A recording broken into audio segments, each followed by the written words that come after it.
Good morning, and welcome to the hybrid hearing on women and gender equity. Will council members and staff please place all electronics devices on vibrate or silent? Testimony can be submitted to testimony@council.nyc.gov. Once again, that's testimony@council.nyc.gov. Chair, we are ready to begin. Thank you. Good morning, and thank you for joining us. I'm Councilmember Tiffany Caban. My pronouns are she, her, and I am chair of the Committee on Women and Gender Equity. We are voting on 9 items today, part of the New York City Abortion Rights Act. First, this includes 4 bills. Intro 465A, sponsored by myself, a local law to amend the Administrative Code of the City of New York in relation to a report on the provision of medical services related to reproductive health care. Intro 466A, sponsored by myself, Public Advocate Jumaane Williams, and Councilmember Hanif, a local law to amend the Administrative Code of the City of New York in relation to prohibiting the use of city resources to enforce abortion restrictions. Intro 475A, sponsored by Councilmembers Hanif, myself, Public Advocate Jumaane Williams, and Councilmembers Lewis, Rivera, Hudson, and Farias, a local law to amend the Administrative Code of the City of New York in relation to a cause of action related to interference with reproductive or endocrine medical care. Intro 507A, sponsored by Councilmembers Rivera, Gutierrez, and Joseph, a local law to amend the Administrative Code of the City of New York in relation to requiring the Department of Health and Mental Hygiene to make medication abortion available at no cost to a patient at its health clinics, as well as 5 resolutions. Resolution 195, sponsored by Councilmembers Brewer and Menon, a resolution calling upon the New York State Legislature to pass and the Governor to sign the Reproductive Freedom and Equity Program, which would establish a grant program to provide funding to New York abortion providers and nonprofit organizations to increase access to abortion care. Res 196A, sponsored by Majority Whip Brooks Powers, a resolution calling upon the New York State Legislature to pass and the Governor to sign Senate Bill 9137, Assembly Bill 10356, which would allow out-of-state physicians to provide reproductive health services in this state while awaiting full licensure. Res 197, sponsored by myself and Councilmember Velasquez, Public Advocate Jumaane Williams, and Councilmember Crystal Hudson, a resolution declaring New York City a safe city for all those in need of abortion-related care.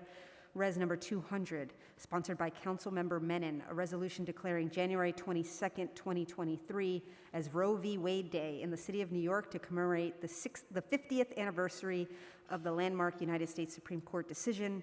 And Res number 245, sponsored by Public Advocate Jumaane Williams, calling on the United States Senate to pass and the President to sign the Women's Health Protection Act. I'd like to recognize all present council members for the record, committee members, Councilmember Gutierrez, Councilmember Gennaro, Councilmember Stevens and Riley, as well as we have Councilmember Hanif in attendance. And with that, I am going to pass it to sponsoring council members who would like to provide remarks, and we'll start with Councilmember Hanif. Thank you so much. I'm Councilmember Shahana Hanif. I represent the 39th District in Brooklyn. Thank you to the Committee on Women and Gender Equity and to Chair Tiffany Caban for holding this hearing and for bringing my bill, Intro 475A, up for a vote this morning. I want to express gratitude to the co-prime sponsors who introduced this bill. Alongside me, Chair Caban, Public Advocate Williams, Council members Lewis, Rivera, Hudson, and Farias. I also want to thank a majority of council members, including Speaker Adams, for signing on as sponsors. As we know, the Dobbs decision will result in severe restrictions or outright bans on abortion in states governed by far-right extremists.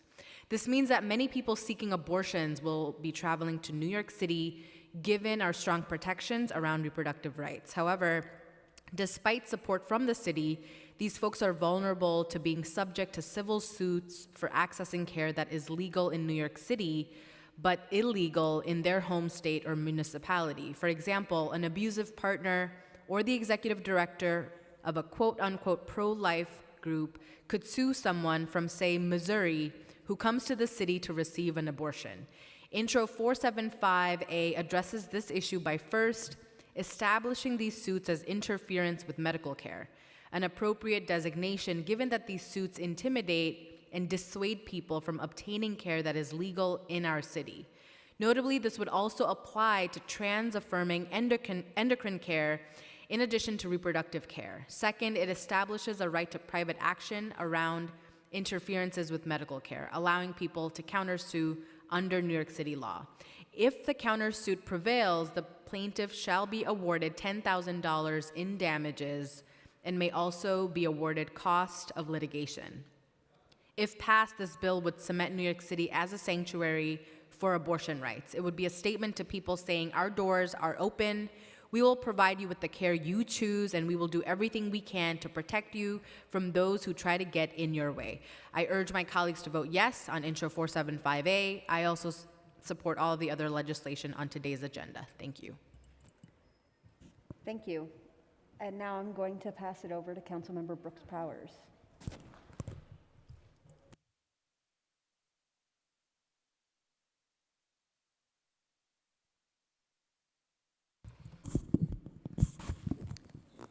Good morning, everyone, and thank you, Chair Caban, for allowing me to speak briefly on my bill being heard today, Resolution 196A, calling on the state to pass legislation that will allow out-of-state physicians to provide reproductive health services in New York while they await full licensure.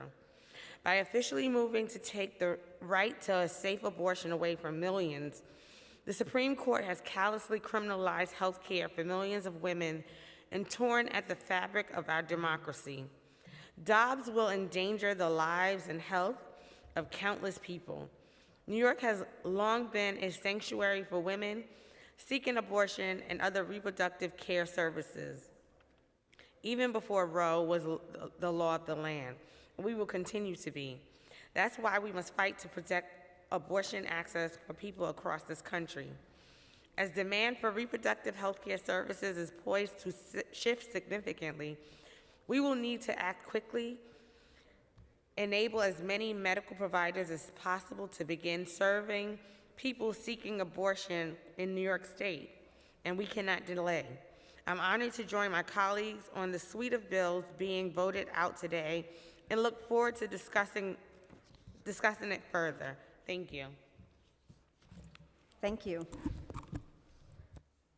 Finally, I would like to thank my staff, including Stephanie Silkowski, my Chief of Staff, and Madhuri Shukla, my Legislative Director. Additionally, thank you to committee staff for their work in preparing this legislation and hearing, including Brenda McKinney, Committee Counsel, Anastasia Zamina, Legislative Policy Analyst, and Ms. Aisha Wright from the Finance Unit. I think we're ready now to oh, and thank you, Sarah Liss. My apologies. I think we are now ready for the clerk to call the vote. Good morning. William Martin, Committee Clerk. Roll call vote, Committee on Women and Gender Equity. All items are coupled. Chair Caban. Aye on all. Riley. Aye on all. Gennaro. Aye. Gutierrez. Nice year. Aye on all, and congrats to our chair. Stevens. Aye on all.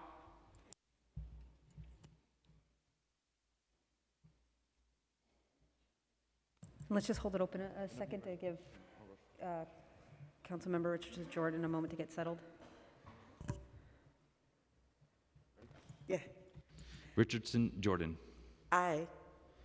By a vote of 6 in the affirmative, 0 in the negative, and no abstentions, all items have been adopted by the committee. Madam Chair, that is a full committee. You can close at your convenience. Thank you. This committee hearing is now adjourned. Hey. Oh, I'm so glad I didn't miss the vote. Just in time. I know.